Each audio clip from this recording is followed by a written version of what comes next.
Oh, yeah, thanks, Nathan. Yeah, I'm feeling good actually. Um, yeah, if you're in the chat, let's just type in there so you can get this going. This is how I'm going to get attendance, just so you know. And don't worry, your name, your comments won't be on this. So when I post a video later, this will be gone. So don't worry about that.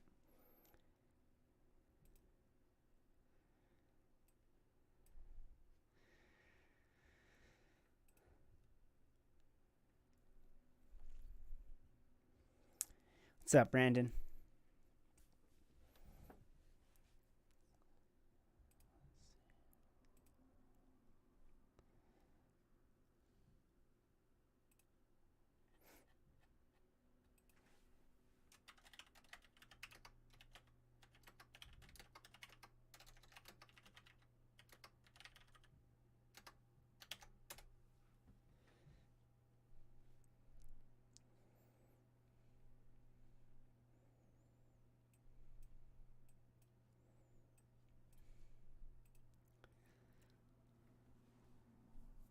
Hello, hello. Thanks, Andy. I'm feeling pretty good actually. I had a sore throat last night, but yeah, it's a good thing I took a test earlier because I feel great. I would have been walking around, hanging out with people, spreading the COVID. So, hello, hello. There's a delay. So, um, yeah, this should be good though. We're going to see how this goes. This will be how Wednesday is as well. But we're going to just wait 5 minutes for people to get in here, get everything settled. It's been a crazy day.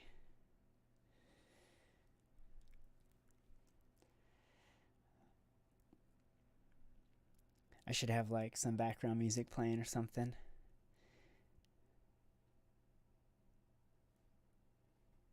Oh, you're good, Riley. I see your name there. Yeah, so far everybody's good. The problem is if you have a YouTube name that I don't know you are, like Game Chat Podcast. Can you just tell me who you are so I can get your grade in here? And don't worry, the chat will be going away when I post this video. So, Morgan, you're good too. But the chat will go away, so you won't be put on blast or anything for whatever you ask during the class. So, hello, hello. So far, everybody's good. Game Chat Podcast, you should just let me know who you are so I can, or you can message me on Discord too if you want, or send me an email, say, yo, I'm Game Chat. That way I can get your grade in there.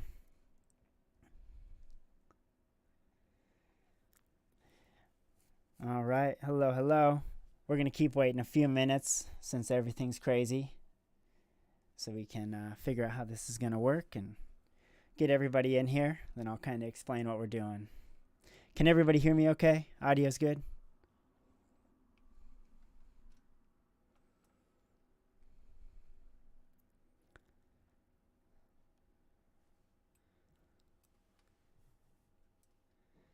Hello, hello. Nice. Thank you, Tara.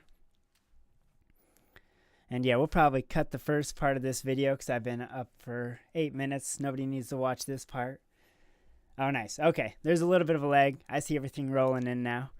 Thank you all for the feedback.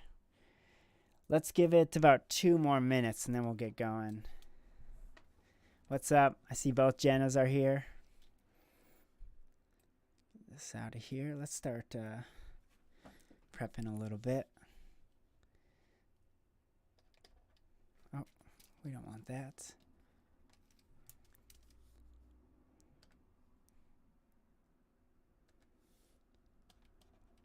That's better. All right.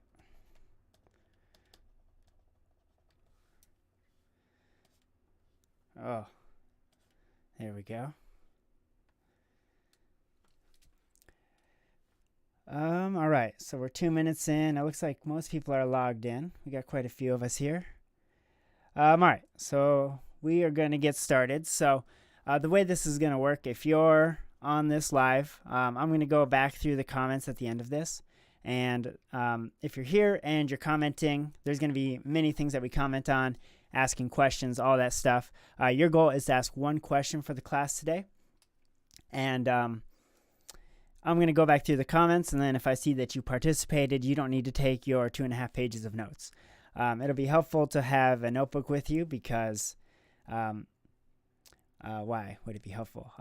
So we're going to make a sleep schedule, and I don't have sheets to hand you, so a notebook would be useful for different things or if you want to take notes, but you won't have to turn them in if you're active in commenting in the comments. And then again, I'll repeat myself since we're all here. These comments won't be live when I post the video, so don't worry, you're not going to be put on blast on the internet for other people watching. So if you have questions, make sure to ask them. Your goal again is to ask one question, and then you don't have to take any notes if you participate in the chat. So seems like a good place to go. Real quick, let's have like a little chat discussion. So everybody just kind of say your part is, how did you feel the first week of our habits went? So did you do well? Did you have a hard time remembering what your habits were? Let's hit up the chat real quick of how did our habits go? And then I'm going to get everything else set up here.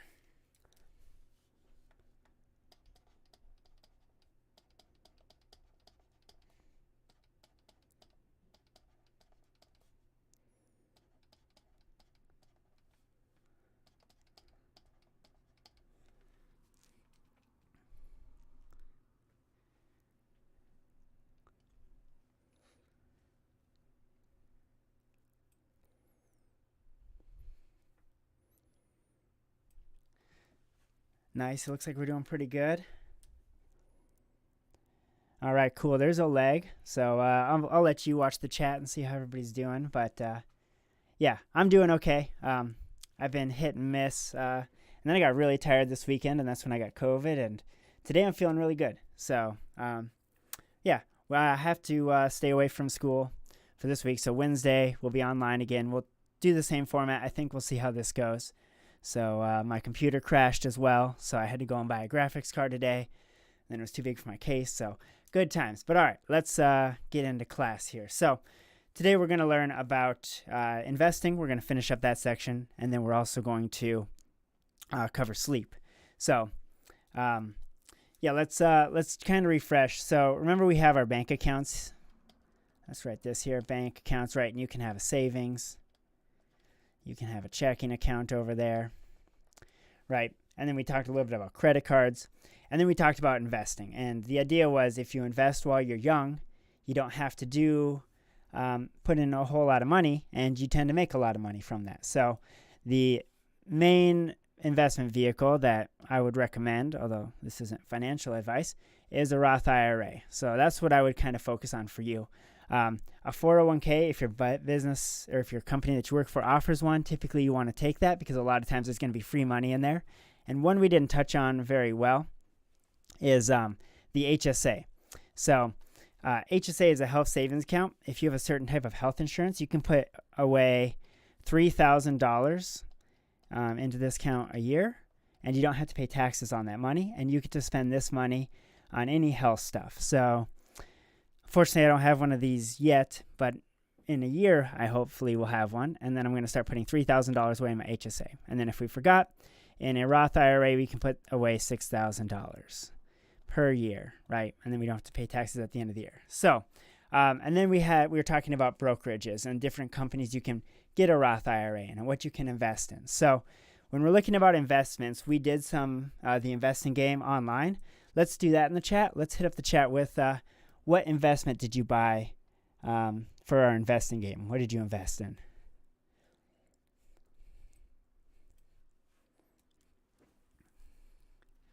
And then I'll kind of read those out as they roll in. Let's kind of see what we were investing in, and we're gonna look some of these things up.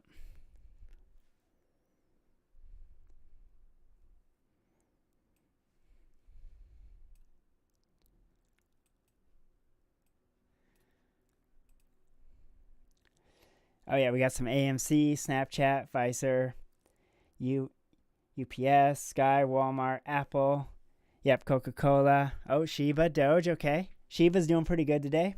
We got some Lululemon. We got some Facebook. Okay, yep, Litecoin. Nice. I had some Litecoin at one point in my life. All right, cool. So we'll let those flow in so everybody can see what people are buying. So actually, I think so. Make sure you ask questions while we go over this. So let's just how do I do this? I need to switch my account here. How do I switch this? All right, I'm not going to be able to see the chat real quick. Let's go here. Nope, not that. Right there. All right.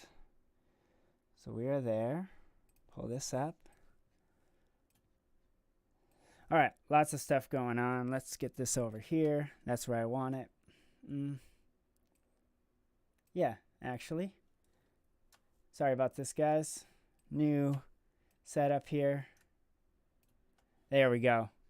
Perfect. All right, now I can see the chat and I can talk over here. Okay, so let's look up one of those things. I didn't see anybody say they bought Google, but let's look up Google real quick. So you've already done this, but Google share price. So if you look this up, I like Yahoo Finance. It's a pretty good website. So you can see the cost of Google right now.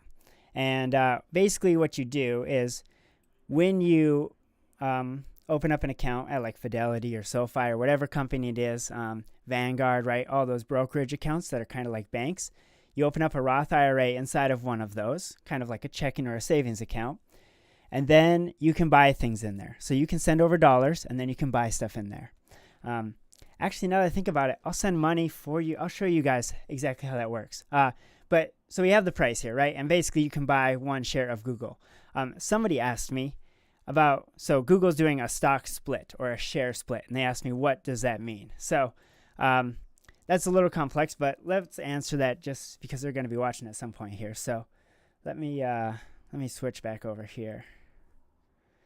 All right, so Google costs $2,700 right now, basically, which means that if you wanted to buy one share of this, you need $2,700. And so that can exclude a lot of people from buying this. Now, some platforms let you buy fractions of this, but usually you need to buy one share. And if you buy one of these shares, you are part owner of Google, right? And as Google makes money, you make money. That's kind of one of the crazy things about corporations. I know lots of people hate on corporations for good reasons sometimes, but anybody can own a corporation. You can be part owner. So what this means when companies do a stock split, basically, is if you owned one share of Google and they're going to do a 20-to-1, so basically you divide this by 20, you would get 20 shares worth $2,700. But instead, each share would be worth, let me do some math here real quick.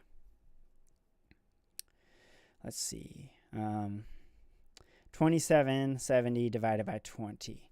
So instead of one share being worth being worth 2,700, now one share is worth $138. Basically, I just took this divided by 20, and that equals $138.50 for one share. So that's kind of how that works. So now basically after Google does this, you can buy a share of Google for $138. And if you owned one share of Google at the price of $2,700, you now have 70 shares of that. So that's kind of how that works. Let me, I'm going to actually open up my account here and show you what that looks like. Let me pull this up. Okay, let's go over some quick questions before I go. Can an HSA cover major surgeries? Yes. So HSAs cover a lot of things, actually, more than you would suspect. So that's the great thing about it is you can put money in and it actually grows. So your $3,000 here that you put in an HSA, it actually grows. And so if you put $3,000 in there today and then, or this year and then the next year, now you have $6,000, but that money's going to grow. So it could become worth $7,000. Maybe $8,000, and then you put another $3,000 in.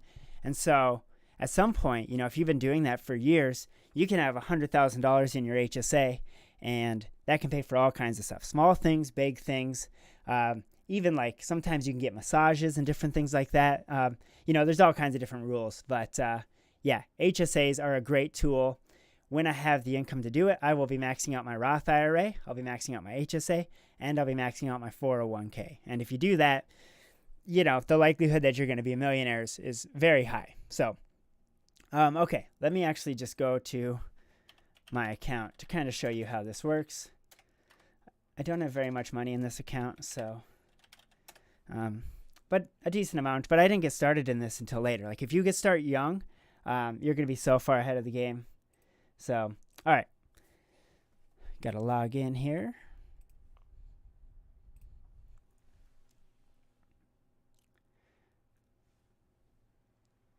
Okay, so I've been putting money into this for like 2 years now, and I have about $7,000, it said somewhere. So this is on Fidelity, right? And so if I went to my accounts, where does it tell me?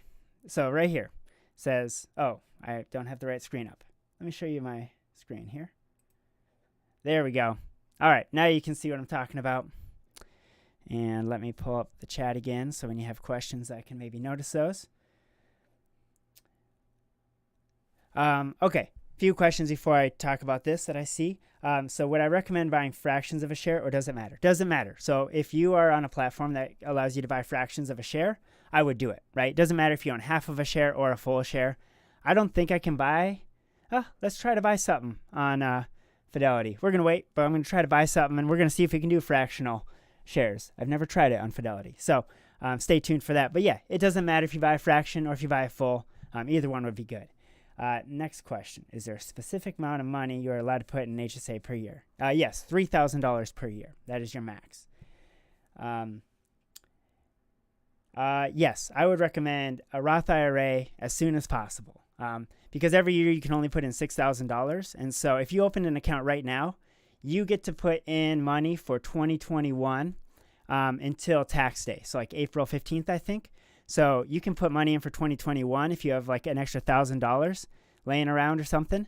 And then 2022, you can put money in there all the way until April 15th of 2023. So there's always like a 4-month leg that you can contribute to the previous year. So I would be maxing that out. If I was, hindsight is 2020, but if I could do this when I was younger, I'd be maxing that thing out or putting as much money as I could every single year. But instead, I only got $7,000.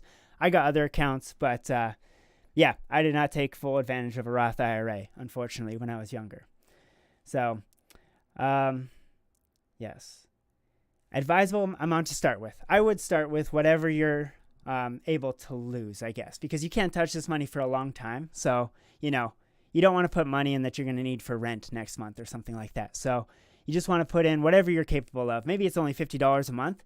That'll be great. Like if you put $50 a month in from the age of 20 till like 70, if the markets continue like they have been, you'll be a millionaire just from that, right?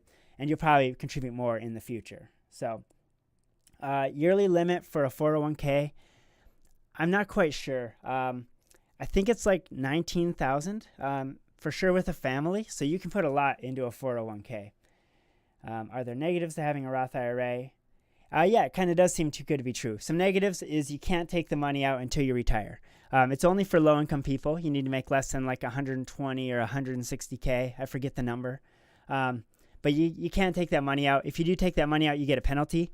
The one time you can take your Roth IRA money out is buying your first home. So if you are going to, you can take $10,000 out of your Roth IRA to buy your first home. So that's a great benefit as well. So if you want to be a homeowner in the future, another great reason to start putting money into a Roth IRA. Oh yeah, we got lots of good questions. All right, we're just going to go off questions here real quick. Negatives. Yeah, no, Roth IRA, it's I could see politicians in the future getting rid of Roth IRAs, but people would not be happy. So I think they will stay around. Roth IRA will last until retirement, or is it a 5-year limit for an account before you have to close it? I'm not quite sure what you're asking there. So it lasts, you can keep putting in until the day you retire. So that would be the way to go. Once you're 59 and a half, you can start taking out of it without any penalty, and then you don't have to pay taxes on that money because you already paid taxes when you got your paycheck. All right, is it mandatory to put money into the account every single month, or can you skip a month? Yep, you can skip a month. I've only put in like $3,000 maybe this year, and so I'm gonna put. I'll drop. Yeah, let's do that right now. Okay, let's say you open up your first Roth IRA. You can use any account. Let's say your parents have an account. You could call your parents and say, "Hey, do you guys have any like retirement accounts? I'm kind of interested." They might say no, and then you can say, oh, well, I'm going to learn how to do this, right?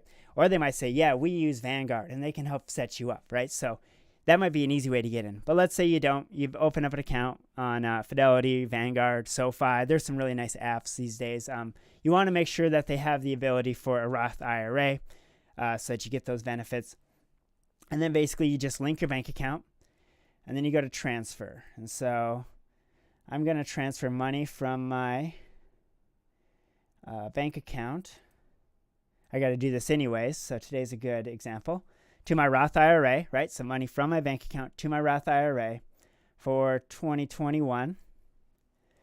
And so far this year, I've only contributed $2,200. So let's send $1,000 over. Continue. One last step.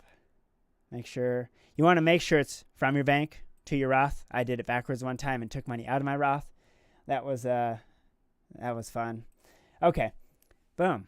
There we go. Money will be sent in 1 to 2 business days. Sweet. All right, so we got that done. Let's see if I have my money already. Nope. It'll take a while to get over there. So, and you can set it to automatically do that. So you can set it to send $50 in every month. You can do it however you want, right? Okay, let's go back to the questions here. If the S&P goes down, do you lose money? Great question. Okay, so like right here, let's see here. This is ARKG. This is an ETF that looks at genomic research. They invest in new genomic companies, which are companies that are looking into medical interventions for our DNA or our genome.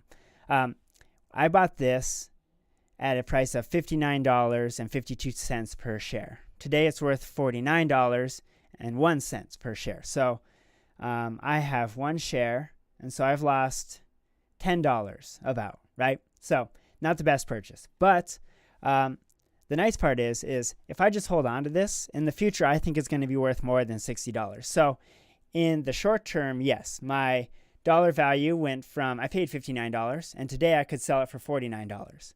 But let's click on this. So it was worth a lot more. Let's look over the last year. So if you look a year ago, it was worth $110. So I doubled my money a year ago, but now the price is going because the economy's doing pretty good. The stock market's struggling a little bit.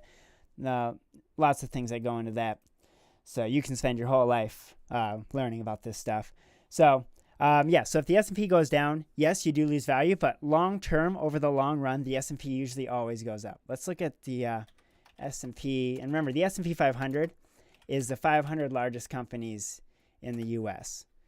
So let's look at Yahoo. Let's look at Max. So this is from 1984. 1984, the S&P 500 cost $250, right?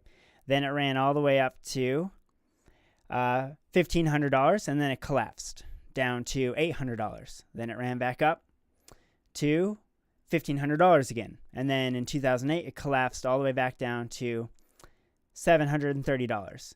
And now, we pumped a bunch of money into the economy.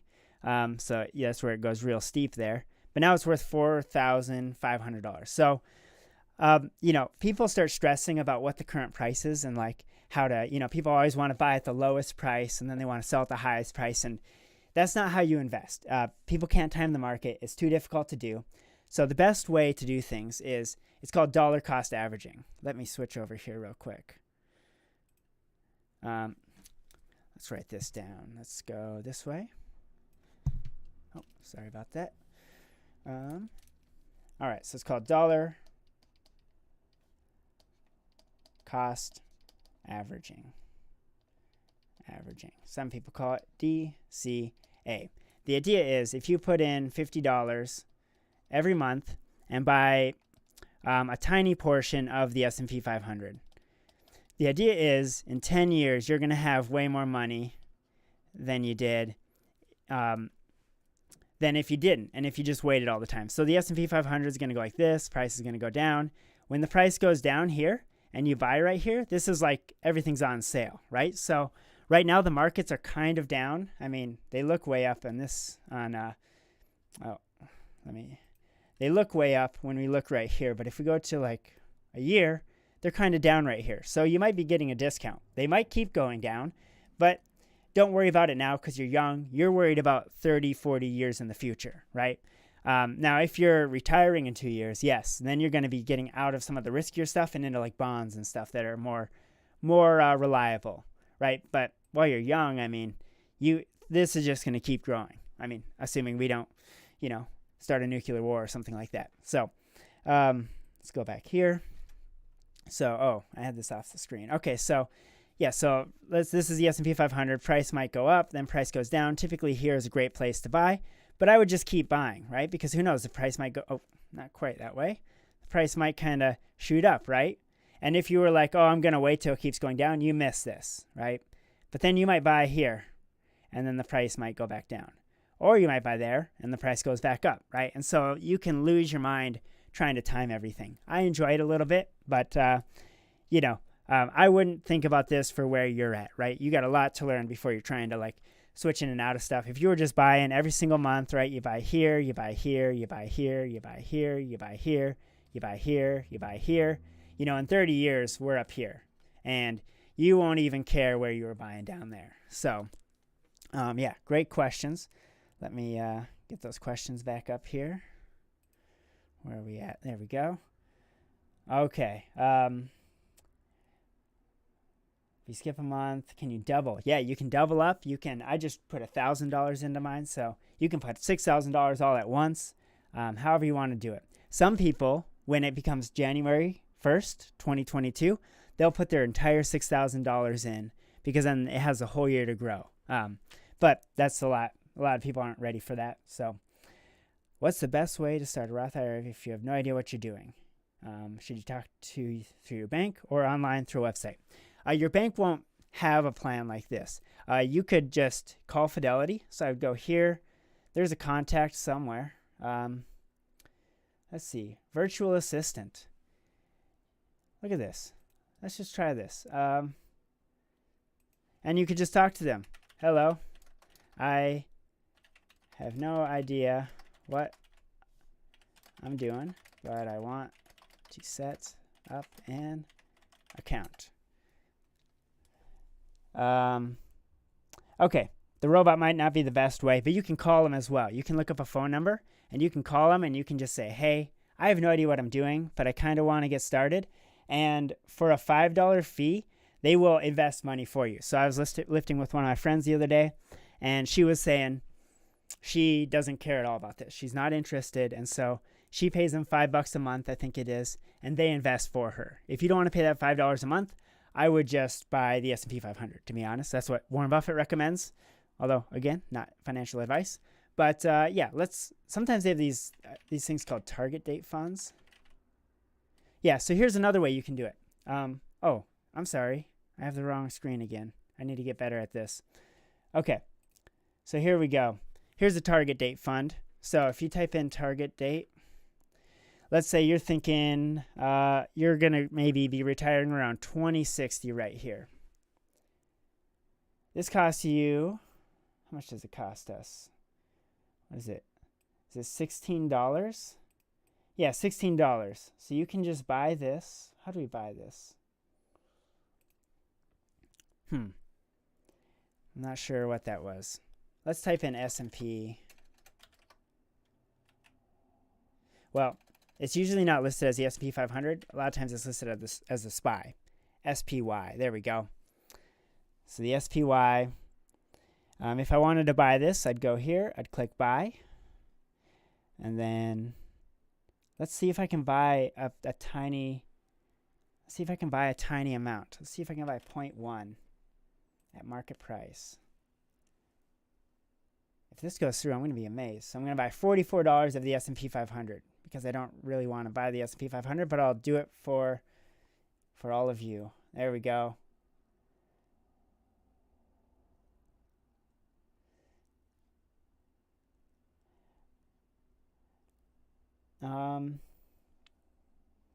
Okay, that's just a little thing. They have something about fractional shares. I don't know. Let's buy it. Look at that. Boom. Easy as that. I just bought $47 of the S&P 500. So then I'll go back to my account, my portfolio. Let's see if we can go and find it. Positions. Hasn't updated yet. Activity and orders.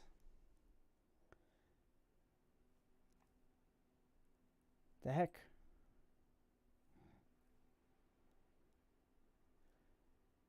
Well, I thought I bought it. It might be slow. Maybe Fidelity doesn't allow that, although they said they did. I'm sure it'll show up here in a second. So anyways, that's how you'd buy something. If I wanted to buy, I don't want to buy anything. Everything's doing really well for me. Look at all that green today. Say I wanted to sell one of these. This is Indonesia, right? So I could click sell. And let's just sell one share. I own 12. Market. Preview order. Place order. Another thing that's kind of interesting that's getting a little too complex. So there we go. I just sold one of those. Is that you can, let's say I wanted to buy that back. So what you can do here is let's say you want to buy, you can do this for the S&P 500 or whatever you want. Let's say I want to buy one share, but I want to buy it at a limit price. I want to buy it at $19.10. Okay. So what this does is I'm saying if the price drops down to $19.10, I want you to buy that for me. So if you just sent your money over there every month, $50, and you wanted to buy like the S&P or whatever it was, you could just set a lower price than what it is, and it might drop, and you might buy it that way. So preview order, place order. All right, now so if Indonesia drops to $19.10, I'm going to buy one share. All right, I think we're getting a little complex on this, but I hope it's still somewhat engaging. Let's see where the questions are at here. Is it worth investing in expensive companies when you won't be able to buy as much? Yes, because it doesn't really matter how much you're buying. You're just buying a portion of that, right? So like Google, for instance, they're going to make the price go lower. But just because it's $138 doesn't mean you're getting a better deal because you're owning a smaller portion of it. So I wouldn't worry so much about the price of the asset, right? If you think it's a good company, then I'd buy it. Also, I had a question on penny stocks. Beware of penny stocks. Penny stocks are stocks that trade for super cheap. They usually lose you money. So it's very easy to lose money doing this. So I would just, especially when you're starting out, I would just be very safe and just get used to things, right? Google, Microsoft, Amazon, Apple. These are easy companies to buy. And Snapchat, all those things. And if you want, you're young, so you can lose some money too. So if you want, you can even buy Bitcoin in here. You can, it's called, what is it? GBTC, because you can't, the government doesn't, if you're in Canada, you could, but the government doesn't allow you to buy this in a Roth right now. So you got to buy a company that holds it. So you could do that, right? Who knows? That's very volatile, right? So price goes up and down. Typically, you don't want to put all of your eggs in one basket. That typically is risky behavior. But, if you're starting with a few $100s and you're just messing around, it could, I lost lots of money before, and that's a great learning experience. Not saying you should lose money, but you know what I'm saying.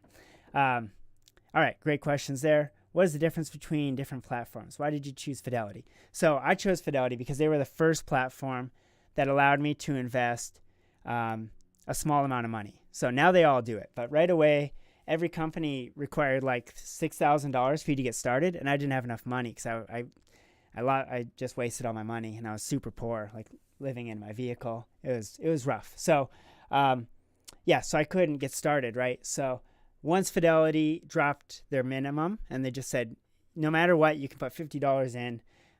That's when I was like, all right, I'm starting with Fidelity. But now everybody's covered that. So Vanguard's good. There's a million different ones out there. I would just do like a Google search. Let's see here. Best online IRA brokerage. Let's see here. NerdWallet. So we got E-Trade, we got Merrill, SoFi. What else do we have? Wealthfront, right? There's a bunch of them. So you could maybe look up some videos, right? Look up like what does SoFi look at, like what does Fidelity look like. Fidelity's infrastructure looks pretty old. I like SoFi because it's an app. I actually have it on my phone here, or on my tablet here. Let me pull this up for you. SoFi. So I was going to switch over to this. Oh, I need a password. Okay. Well, anyways, it's just on. I don't know if you can see that. Anyways, so that's kind of a nice platform. SoFi can also be your bank. So that's kind of interesting. All right. Let's see what other questions we have. What's the difference between the S&P 500, the Dow, and the NASDAQ? Okay, so great. The S&P 500, Dow, and NASDAQ are all what we call index funds. Let's switch back over here. So we have index funds. Let's see. Index funds. So the S&P 500, S&P 500, 500 largest companies. Dow is the largest 30 companies, I believe. So Walmart's in there, Verizon is in there. I'm sure Amazon is in there. NASDAQ is all tech. So NASDAQ is going to have a bunch of those same companies. So they'll have Facebook. They'll have, I don't know if Snapchat's big enough. Like Tesla just got added to the S&P 500. So as a company becomes larger, then they get added in, and then a smaller company gets bumped out. So what's in these is always rotating. And these are great ways to invest. And if you were interested, maybe you get started and you buy one share of the S&P, you buy one share of the Dow, you buy one share of the NASDAQ, and just see what happens, right? Like my personal opinion, I think the market's going to struggle a little bit through the first half of this year. And so if we go back to here, I used to own the S&P 500. Now I've sold it and I bought some gold, because not that I think gold is going to go crazy, but gold typically doesn't lose a lot of value. I bought some General Mills and some consumer staples, XLP. These are things that people need to survive, so they tend to fare pretty well. They don't make huge gains, but they also don't make huge losses typically. And then Indonesia, and then ARKX. So, and then you can see, my money's arrived. So, and then this is a money market account. So this is just my dollars. So I have lots of dollars in my account, because I'm waiting for the prices to go down, and then I'm going to buy some more. Typically, especially if you're just getting started, you don't want to do what I'm doing, right? Because the markets might not go down, and then I'm going to lose out on some of the gains, right? Like you want to get market exposure before you start trying to time markets, right? And usually you shouldn't be timing markets anyways. I just enjoy it. So I'm just having a good time seeing if I can lose money or make money. So, all right, great questions so far. Let's see here. Difference. What are your thoughts on cryptocurrency? Okay, so cryptocurrency, I'm a pretty big fan of cryptocurrency. I think there's people make lots of money, people lose lots of money. There's lots of volatility. So let's check out cryptocurrency here. So the way I think about it is I think about Bitcoin like a digital gold. So there's only 21 million Bitcoin that'll ever be created, and you can send them over the internet. Assuming the internet doesn't go down, Bitcoin should be just fine. And I have a hard time believing that the internet's going to go down. And if it does, for a long time, I think we have bigger problems than you've lost your Bitcoin, right? So from that stance, it's like Bitcoin is kind of like a digital gold, right? I kind of think about it like digital property as well. It's kind of like my emergency fund, right? And you can get these things called hardware wallets. I have one actually right here.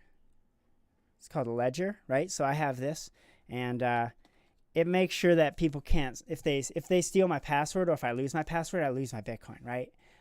You can keep it on Coinbase or something like that, but I have to plug this into my computer in order to be able to access my coins. So, that's complicated, but that's kind of how I view Bitcoin. I don't think you want it to be your entire portfolio, obviously, but over the past few years, they've seen that if people put like 1% to 2% of their money in Bitcoin, their portfolio is actually doing better than not having any exposure, because Bitcoin goes way up and then it goes way down. And so if you have all your money in it, it can be very stressful. You make lots of money, you lose lots of money, right? If you have a little bit in it, it can make you lots of money when it goes up, but then it may lose you a little bit when it goes down. So, so there's that. You got Ethereum here as well. this is like smart contracts. So what I think the future is going to be is you can make contracts that execute automatically online, which is kind of hard to explain. Let's say, how do I explain that? Let's say I want to pay somebody to do a job, like an internet job. And when you do that internet job, you can prove that you did that internet job somehow, right? And then when you prove that you've done that job, a smart contract can automatically pay you, right? So let's say, take Uber, for example. If there's, let's say somebody created an Uber app on Ethereum. If you could prove, like, let's say, instead of Uber taking 30% of the profits, let's say there's an Uber coin and somehow you got to register. Like, these things are complicated, but let's say somebody's using the platform, you're using the platform, they come to pick you up and you pay in Uber coins, let's say. So once you get picked up, right, maybe both of you click on the smart contract, you say, yep, we've both been picked up. But the smart contract notices both parties are saying, yes, we've been picked up. And then when you drop that person off, both persons say, click, yep, that person's been dropped off. Once that happens, the money is automatically sent over, right? So that's kind of what smart contracts can do. And I think it's kind of like the internet right now. Like, back when the internet was invented, people were just sending messages back and forth. Nobody had any idea that we were going to be watching cat videos for hours, right, on YouTube. It's like, so it's hard to imagine where this is going, but I think it's interesting. I like Cardano. It's kind of like a new Ethereum. Some people really like Solana. There's NFTs now, which are little monkey images that people are buying. There's going to be value there. Right now, I think there's lots of hype and I think people are overpaying for some things. So it's hard to see where this is going. I'm not a fan of the Dogecoin or the Shiba, although I understand, right? Lots of risk, lots of reward. Some people made lots of money. I made a little bit of money on Doge. But yeah, very interesting space, very hard to understand. If you are curious, what I would do is just start with, again, $50. Go to Coinbase or something like that. If you sign up for Coinbase Pro, you get cheaper fees. Coinbase Pro, you get it's way less fees. So I would do that. And if you just bought $50 of Bitcoin and then watched it for 6 months and just saw what happened, right, and got used to it, that's kind of how you want to get started. So if you're interested in that. Okay. Man, we got lots of questions. Let's just keep rolling with this. I think this is good. Hopefully this is engaging. So where are we at here? What platform do you recommend for those starting out? What's the easiest to navigate? I would recommend starting with SoFi is okay. It's an app, so I kind of like SoFi, and you get a Roth that way. There's a new one called Publix. Let me look that one up real quick. What was it called? Publix investing. Fidelity is nice. It just looks old school. So public investing in stocks. Can you do an IRA? Features. If you can do an IRA, this might be an interesting one to do, but you really want the benefits of that IRA. And you don't need to invest in an IRA if you want to sell and trade and pay taxes on it, but I think it's way better to be in an IRA. Public investing app IRA. I think I looked into this, and I'm pretty sure you can use an IRA. Just make sure you open up a IRA account on there. All right. Well, I'm not quite sure. You have to do your own research on that. I like Fidelity since I'm in it. SoFi is a good one. But yeah. Oh, we don't need that to be playing. There we go. Okay. Let's see here. What platform do you use? Yeah. Fidelity's not the easiest to navigate, but I'm used to it, so it works well. Is it ideal to buy a full share of something or get just a part share? Oh, I think I already answered that question. But yeah, it doesn't matter. Full share or part share, doesn't matter at all. How can you monitor your investments? Oh, how often? As often as you want. Yeah, I log in a few times a week. Most people don't do that. I like to trade, and I like to be very active. Most people just put the money in, and they don't look at it ever. And they have somebody actively manage it for you. So again, if you have questions, you can call Vanguard or Fidelity or whoever and just say, yo, I need help. I'm getting started. So when you invest into an S&P 500, where do they do the investing for you? Do they put your money into all the companies? Yes. So when you invest in the S&P 500, you're buying a tiny, tiny sliver of all 500 companies, right? So you own a tiny, tiny share of Tesla, a tiny, tiny share of Apple, tiny, tiny share of Google. So yeah, so that's like fractional investing right there, right? If you put $500 into S&P, you own $1. I don't think it's technically $1 of every company, because the larger ones take up more space. But so you own a little bit more of the Tesla than you do of the smaller shares, I believe. If you get more money, if so, do you get more money from different companies, or do they like average out the money so you're seeing one income instead of different ones? Yes. So the S&P 500 goes up and down regardless of what if all the companies in the S&P went down, then the S&P would go down, right? So the S&P levels all of that out for you, so you don't have to worry. Like Facebook dropped 25% the other day, which is insane, right? The S&P did not, because there's 500 other companies holding that up. So that's a real benefit of index funds. How do you know what are the best companies to invest? Oh, I'm skipping some here. Is timing also advisable with cryptocurrency? Same kind of thing, right? Like it's really hard to time markets. When coronavirus hit and Bitcoin dropped down to $4,000, I put in $400, right? Because it was just like, oh, this is a great opportunity. So when the price really, really plummets, sometimes that's a good time to buy. Sometimes the price can keep plummeting, right? So it's hard to say. So you only want to put in, especially when the price is plummeting, you just want to put in enough so you're not stressing about it, right? Maybe it's $50. You just put a little bit in, because if you're stressing about it, that's not going to be good for you, right? So, yeah. And as you get used to this, as you get more comfortable, the stress starts to go away, right? Once you get, any new thing tends to be stressful. So, yeah. Okay. Would it be worth buying something like Bitcoin while it is that high? Good question. Yeah.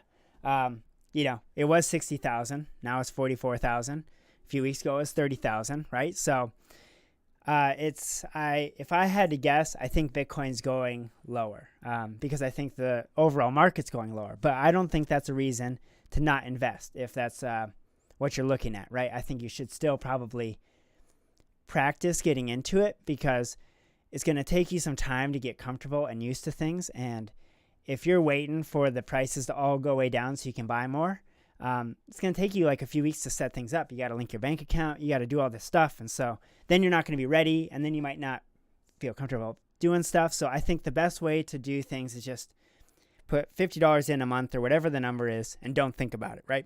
Just continuously kind of put money in like that. How much does it cost to have someone invest for you? I don't know. My friend, she said that it was a $5 fee per month.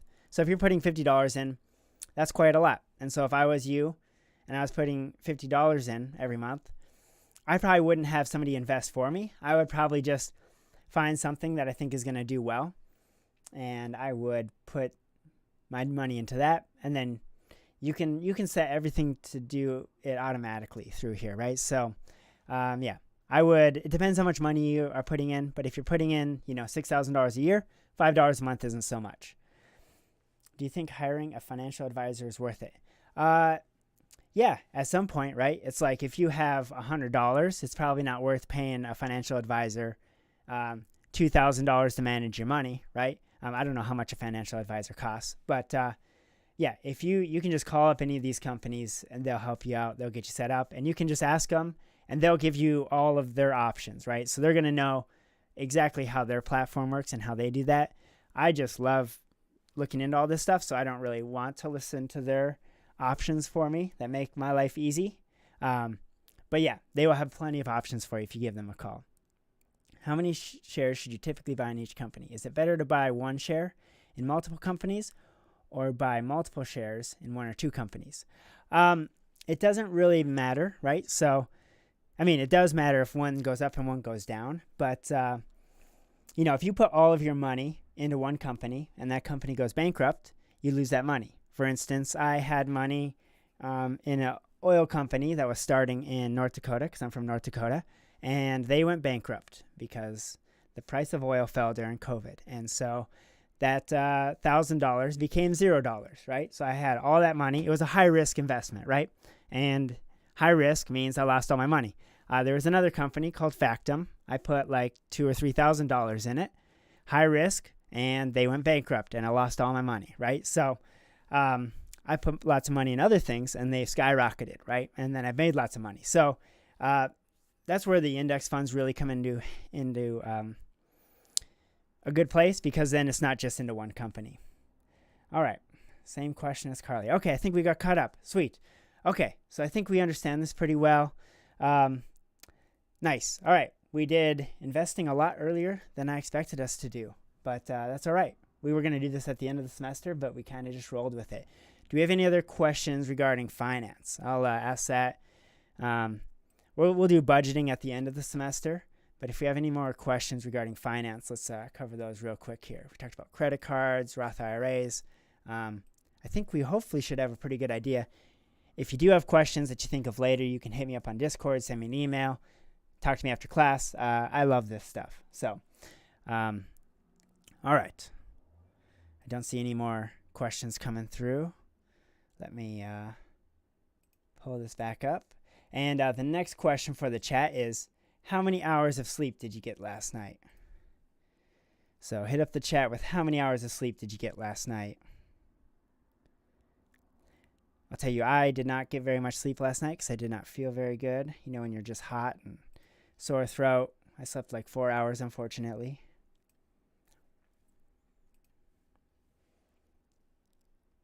All right, nice. I'm seeing 8. We got 7. We got 8. Oh, nice. We're doing pretty good.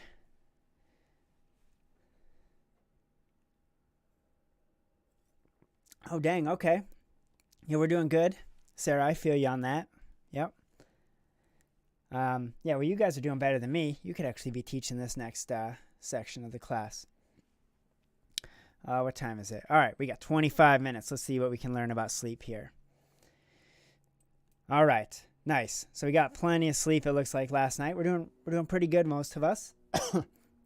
So when we're sleeping, we go through some waves of sleep. So let's check out this right here.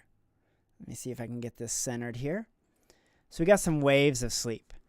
We got our being awake here, and then we got REM sleep, right? A lot of times we think of REM as deep sleep, and REM is actually very light sleep. Does anybody, hit up in the chat, know what happens during REM sleep? Let's see if we know what happens during REM sleep. So this is REM sleep, and then we have different stages of sleep, and we get deeper and deeper. Stage 4 is kind of our deep sleep, right? And if you see this, the first 2 sleep cycles you go through are these deep phases of sleep. So you actually go through sleep cycles, and you might notice this. You tend to wake up when you're sleeping, maybe every 2 hours. These waves tend to last about 2 hours. Yep, correct. Yep, REM is dreaming, right? So every 2 hours you tend to go into this light REM sleep phase, right, which is really good for your brain. Rapid eye movement, right? And so your eyes are actually moving really, really fast. And we'll talk about potentially the value of that in a second here. And a lot of times people are very concerned because, so we have these brief awakenings right here. People get concerned because they wake up from time to time at night. And this is pretty common because you're in a very light sleep. And this is also one of the reasons why you tend to wake up around your dreams, right? So if you wake up and you just kind of like understand that you woke up and then you go back to bed, that's okay, right? That's a normal part of sleep. I've had some students who are very concerned about this and they tend to stress over this a lot. That just happens for some people, right? But if you just go back to sleep, then you go back down into another phase. What's interesting is as you go throughout the night, you're going to notice these REM stages get longer and longer. And so this is why it's important to sleep at least 7 hours of night. 8 to 9 is even better. So if you can get that, it's super important. So there's a few things that are happening during REM sleep. One is your brain is actually improving your motor skills. So this can be for anything. This can be for running wide receiver routes. It can be for, let's say you're learning to lift weights or something like that. Those are motor skills. Let's say you're learning piano. That's a motor skill, right? So let's say you are practicing something on the piano, right? And what happens when you do that, if you look at a brain, is there becomes a signal, right? If you're practicing a certain thing, your brain has a certain pattern that it's practicing until you get better at it. Well, when you go to sleep and you start dreaming, what happens is your brain runs over all those patterns of your day 1,000,000 times faster. just smoothing all of those out, right? So if you have ever played piano, and then the key here, and this is good for all skills, if you're trying to learn something, whether it's studying or a skill or whatever it is, do the practice, right? Whatever it is, do the skill. And then, you don't have to sleep right afterwards, but you do want to go to sleep. And then during sleep, you're learning actually during REM sleep. Really interesting. They actually did this in mice studies, right? Your brain replays that motion 20 times faster. So what they did for the mice is they gave them a maze where they had to run and get some cheese. And what they found was that the mice would practice the maze, and then when they went to sleep, the waves that I don't know how they look at it, but whatever their brain pattern was showing, when they went to sleep, their brain repeated that 20 times faster, right? And then it gets rid of sticking points. So if you've had piano is just a great example. So you're playing piano, and if you get to a part where you can't quite do it at the right speed, you can't do it smoothly, sleep actually helps you smooth that out. So sleep is just great. So one of the things that's interesting, if you don't get any REM sleep, your brain actually forces you to get sleep. So sleep is really interesting as it's necessary, right? It's like one of the most necessary things out there. It's very strange that we have to shut down for 8 hours a day, right? And people who suffer from alcoholism, for instance, that's a thing to know. Like marijuana, alcohol, these things interfere with our REM sleep. So, we really don't want to smoke or drink right before bed. Sometimes smoking helps people sleep, but it's actually just helping you pass out. It's not helping you actually get REM sleep. So that's kind of a problem. So a question I always get is, how long do I need to stop drinking or smoking before I go to sleep? It's probably 3 to 4 hours beforehand, so you don't interrupt your REM phases. Back to microsleeps. What happens if somebody is sleep deprived, or this can happen to people with alcoholism because they're drinking so much they're not getting REM sleep, is your brain actually goes into microsleeps. So if you're unaware of it, but it happens, right? If you've done this for long enough, people actually start hallucinating. So you've maybe heard of people who didn't get to sleep for a long time, sleep deprivation, like major sleep deprivation, they start to hallucinate. But sometimes you don't even notice it. I have a stat down below we'll talk about, but let's touch on it real quick here. I think it's if you sleep for 4 hours, only 4 hours, and then you drive, your coordination is similar to that of having 2 or 3 beers. Technically you're legally, your reflexes are that as if you were legally drunk and not able to drive, right? So it doesn't mean you're super drunk, right? But it does affect your reaction time. And that's because your brain is doing tiny micro sleeps where it's shutting down, coming back online, shutting down, coming back online, trying to force a REM sleep. There's this really good post office typing survey, one of the biggest studies that they did on motor learning. And they took 4 groups, because this is when typewriters came out, and they were trying to figure out, how do we train this huge, workforce to type on these things, because nobody's ever done it before, right? So they took a bunch of people, a ton of people, right? And they had them practice. One group did 2 hours twice a day, 2 hours once a day. The other group did 2 hours once a day. Another group, C group, did 1 hour twice a day, and then 1 hour once a day. Let's hit up in the chat, A, B, C, or D. Which group do you think learned the most and retained the most knowledge in that post-office study? Group A, Group B, Group C, Group D.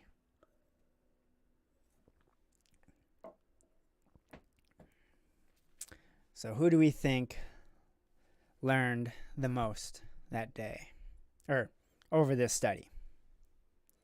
They studied for the same amount of hours overall. So Group D and Group C had to go longer. All right, everybody's saying C, C, C. I think, well, now that I asked this, I can't even remember. It's either C or D. Oh, that's embarrassing. I knew the answer last year. How did I forget?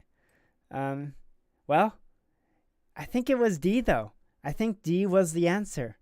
Yeah, I'm pretty sure it was D. So that's just a good thing to know, is you really only need about 15 minutes on a skill and then take a sleep, right? It could be C, but I'm pretty sure it was D, because it highlighted the importance of sleep. So we're going with D. Embarrassing. All right, moving on. So let's sleep, right? Let's look at some REM deprivation real quick. This is really good for athletes in particular. So Um, this is an interesting study. It looked up chance of injury with sleep hours. So what they found was, if you were sleeping 7 hours or less per night, you had a 60% or higher injury risk, right? And so you can see if you got to 8 hours a night, your injury risk dropped to about 30%, and then 9 hours of sleep a night dropped to about 15%. So that's one of the biggest things for athletes. If you can get a sleep schedule and sleep 9 hours a night, it's like it's free doping, right? You get more HGH production. Why does it say decrease HGH? Oh, if you're sleep deprived, you get less HGH production, which is human growth hormone. People illegally dope with this, right? But you can get more of it if you sleep. More testosterone, and that's good for men and women. And if the more sleep you get, testosterone starts to release later on in the night. So the more sleep you get, typically the better. I mean, you can definitely overdo your sleep. And then stability, muscle performance, right, goes down if you're sleep deprived. So you can see the other things, right? Decrease run speed, decrease endurance, right? So your lung ability goes down. You can't remove lactic acid. So sleep, super important, especially for athletes, especially for learners, basically for all of you. It also has lots of health consequences. So let's go check this out here. All right, let's move this over here. So what we're going to do is let's start with cognitive function. So let's check these things out. And what is most surprising? Let's hit up the chat. What is the most surprising thing? Or what is the question you have about some of these sleep deprivation consequences on cognitive function? Let's see what we come up with. So a question you have, or what's the most surprising to you for cognitive function? Let's throw in mental health as well. Check out all of these and hit up the chat. And what's most surprising to you? What questions do you have? Clarification on some of these, because I'm just throwing lots of stats at you right now.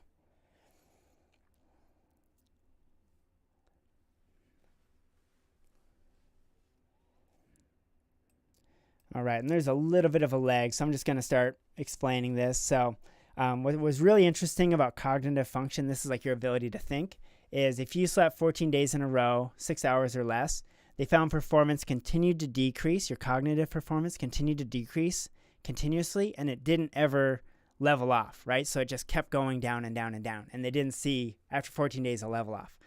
So that's kind of surprising. 20 hours without sleep,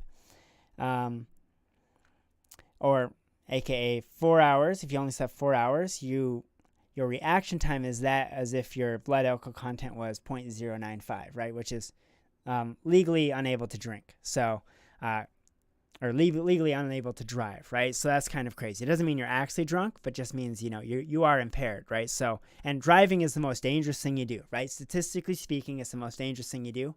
Well, most of you do. I'm sure some of you do something more dangerous, but really good to be aware of, right? If you're getting tired on the road, just pull over, take a nap, right? Good idea there.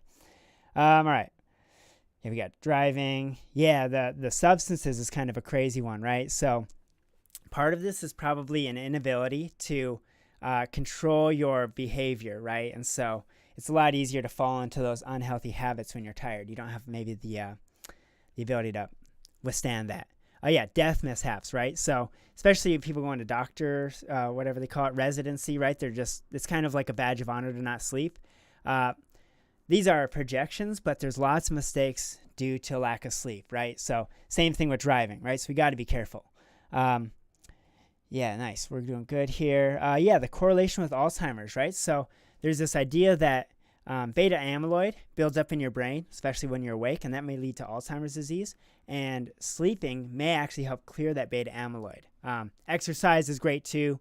Sleep and exercise are like the two top things you can do to reduce your risk of Alzheimer's. And Alzheimer's runs in my family, so I'm highly attuned to that one.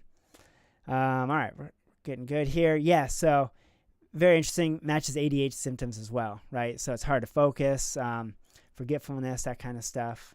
Risk of depression, right? Especially with the current stats going the way they are. And so sometimes people get freaked out by these stats. So think about it this way. 59% increase doesn't mean like 59% of the population is then depressed. What it means is if there was 100 people that were depressed, then the next year, or then after, sleep deprivation, then it was 159, right? So, all right, we're getting some good stuff here. Yeah, sleep is, if you don't have a good sleep schedule, it's highly likely that you're going to feel lots of anxiety, depression, these types of things. Sleep is just great. Decreases their cortisol, which can help with your anxiety too. Well, that's complicated. Something to do with cortisol. I'm going to show you a different slide here in a second. So, all right, we're going to go on to the next slide. And same thing, same drill. We got physical health situations, and then we have immune function, right? So which is most, which one sticks out most, or what questions do we have? So this is sleep deprivation consequences. And so this is 6 hours equal to or less than 6 hours of sleep. So what do you find most surprising? What's most alarming there? We got quite a few things. I'll break down these genes here. So it's interesting. What you do in your day actually turns genes on and off, right? And so 6 hours of sleep per night for 7 days in a row, they found that this negatively affected 700 genes. And they go from anywhere from immune suppression to tumor growth to inflammation to cardiovascular disease. One of the interesting things is I have not been sleeping very well. And then, boom, I get COVID. So it's like, probably exposed, plus wasn't sleeping because I was working a little too much this week. So, yep, kind of crazy. All right, let's see what we got. Yeah, diabetes, right? So I forget exactly why, but sleep has potentially maybe something to do with blood sugar. I need to look more into that. But kind of an interesting increase there. Yeah, cancer too, right? Actually, working night shifts, so shift work, they've actually labeled it a carcinogen, right? Carcinogen is a cancer-causing agent. If you do shift work, like night work, you want to work there for more than 6 days because it takes 6 days to adjust to a new sleeping schedule. So, if you're doing month on, month off, that's what you kind of want to do. But yeah, linked to lots of cancers. Your natural killer cells, they actually go after cancer. And if you sleep one night of 4 hours, which is what I did, and then I got COVID, decreases your natural killer cells by 70% the next day, right? So not good stuff there. What else? Yeah, obesity, right? This is a crazy one. So it affects your hunger and fullness hormones. So your leptin and your ghrelin. And when they measured this in the real world, what they found was that people who were only sleeping 6 hours or less ended up eating an extra 200 to 300 calories, whether this was inability to say no to food or these hunger hormones that were really pushing them in a certain direction. And if you eat an extra 200 to 300 calories per day, every day for 1 year, that would be 10 to 15 pounds of fat gain. And if you wanted to lose that, you'd have to run 525 miles. So the way I like to frame that is, you can either sleep 8 hours or you can run 525 miles, whichever one you want to do, right? Stroke increases. So it's not good for your blood pressure or your heart. This is kind of the craziest one. So, you got daylight savings, right? So in the spring, when people lose an hour of sleep, they actually see heart attacks, like people going to the hospital with a heart attack increases by 24% the day after daylight savings time because they lost an hour. And then and then you think, well, that might just be random, right? But then in the fall, when people gain an hour, they actually see heart attack patients in the hospital fall by 21% the day after daylight savings time when you actually gain an hour. So kind of some crazy stuff there. Let's see what else we have. Fat loss and muscle, right? So if you're trying to lose weight, right, and we're going to learn how to do this in a healthy way, how to build muscle and do things appropriately. If you're trying to lose weight and you're not sleeping enough, a lot of the weight is going to come from muscle mass. And part of that could be because of the testosterone and HGH release, especially later in your sleep cycles.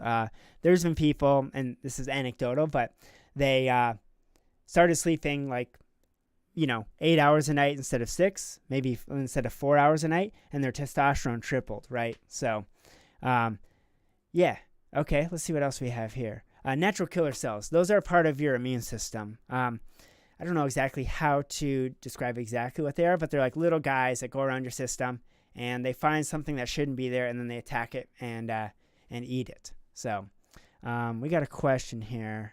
Sorry, there's lots of stuff here. Sarah's question, are naps good in the daytime if you can't get enough sleep at night? Yes, naps are great. And this is another misconception is you can catch up on sleep, right? So a lot of people don't think they can catch up on sleep, but you can, right? So naps are great.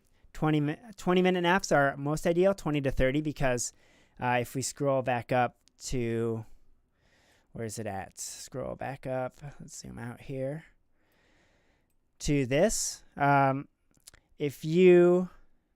it doesn't really show you well, but you don't want to drop below into this deep sleep typically, because if you ever taken an hour nap, you wake up very groggy. So if you're taking a nap, you want to shoot for either like 20 to 30 minutes before you drop too deep into sleep, or you want to go for that full cycle, right? And the first cycle is going to be an hour and a half to 2 hours. So you can kind of time that so that it's effective for you. Good questions. All right, if I'm going to bed late, should I set my alarm so I still get around 8 hours of sleep, or try and stick to waking up at the same time? Yeah, so if you're really trying to develop a sleep schedule, the best way to do it is to set a wake-up time, because that way you get consistent, and then hopefully you get tired at the right time. And if you turn down blue light and like try to like prep for bed, which we're going to learn here in a second, that will help you develop a sleep routine, right? So like now, unfortunately, I've got sick, but I just naturally wake up at like 5:45, 6 a.m. because I've been working on this. So this morning I woke up, didn't feel great, but I couldn't go back to sleep because I wasn't tired, which sometimes that, this weekend I slept till like 10 and then noon, right? Because I was just tired. But best thing to do if you really want to perfect your wake time is you get up, and we have these things called circadian rhythms, right? So your body kind of syncs up with the patterns of the sun. It's kind of crazy. And living indoors, we've kind of messed that cycle up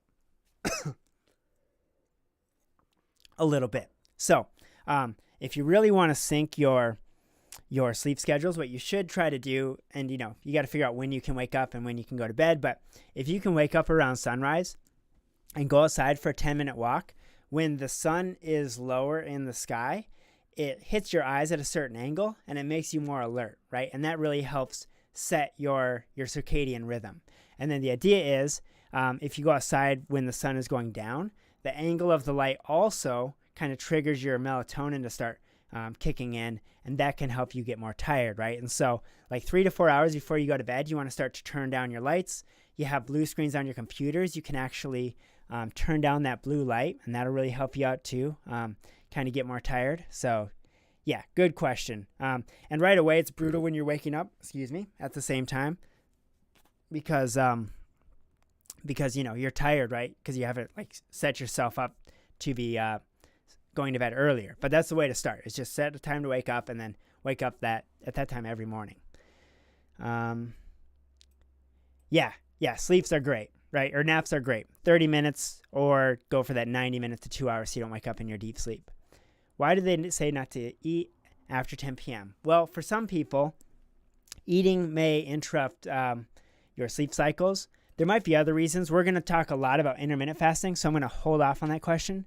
Make sure you ask me again. So, yes, sleep can interfere with your sleep cycles, and it might boost your blood sugar, which then you're going to lay down. So don't worry about that too much in terms of this, right? Because sometimes for me, if I'm hungry, I can't sleep if I'm hungry. So then I just eat, right? So some people will say, oh, well, it stores fat, right? That's not quite true. So we'll talk about that in more detail when we talk about timing of eating. We're getting into nutrition and body composition pretty soon here, so in the class at least.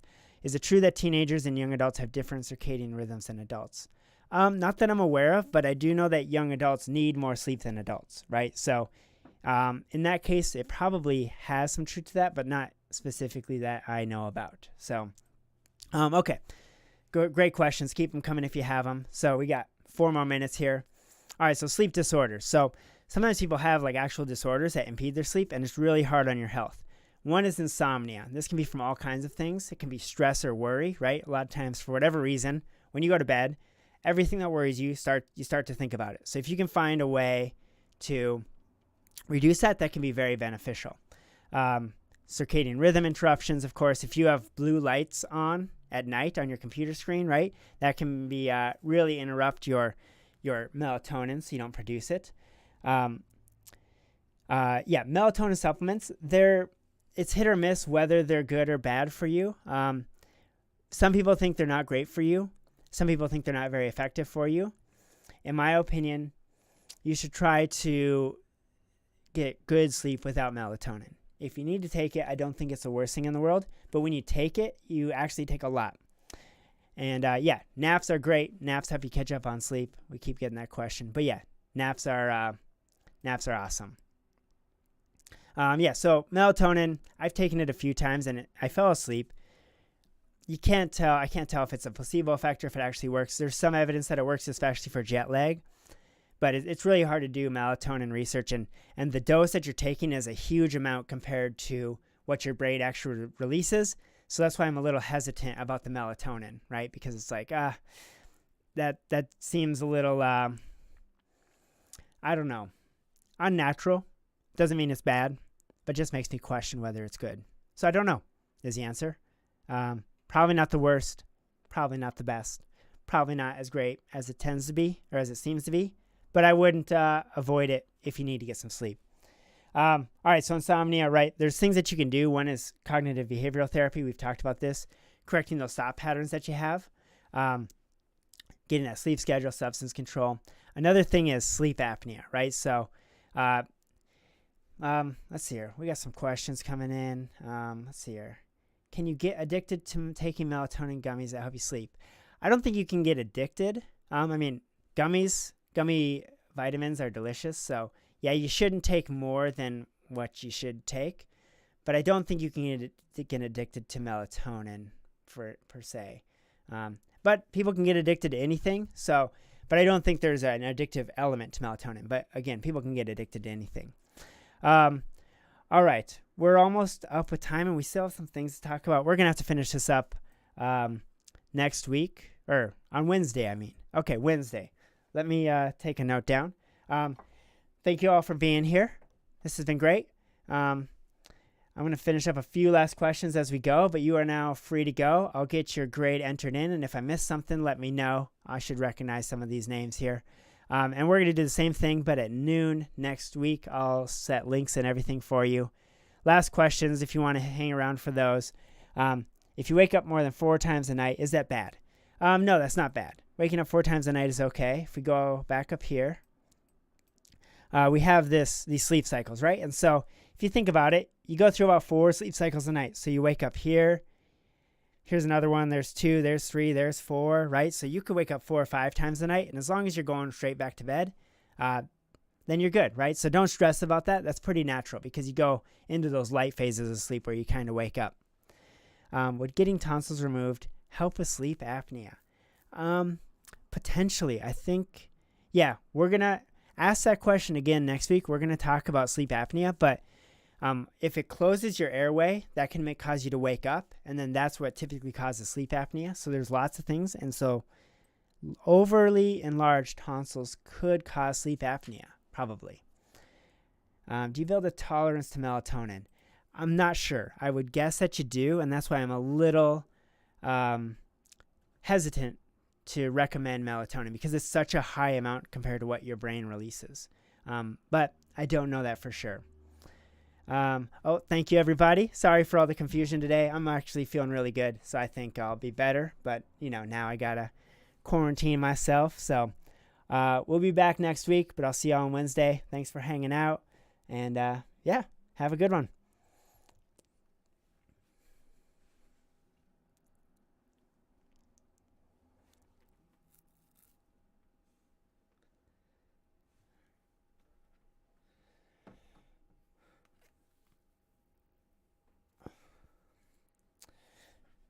All right, I'm going to trim the end of this if you're still hanging out here. I'm going to start taking photos of names here just in case I lose all this data, if you're wondering what the heck I'm doing. This will help me make sure I know who we had here.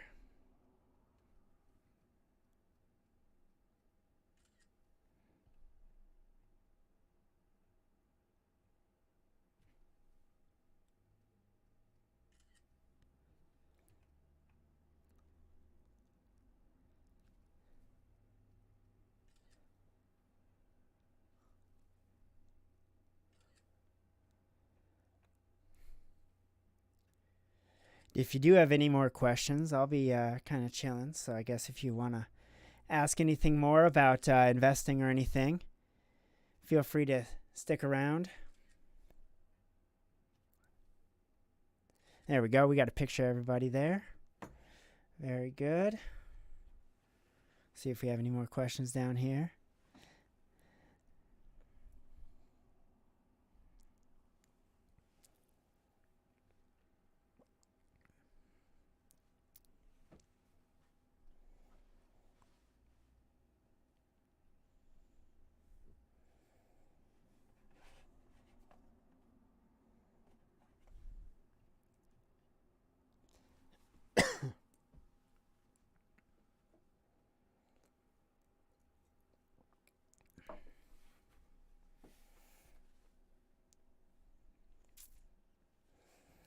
All right.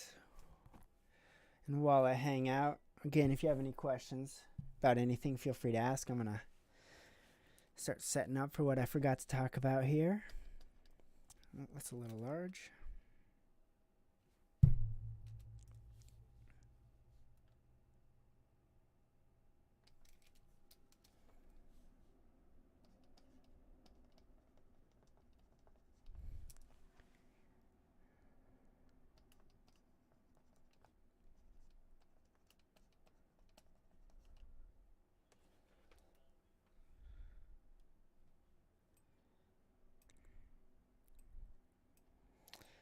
All right, looks like we are done. We'll end this stream, and I'll see y'all later.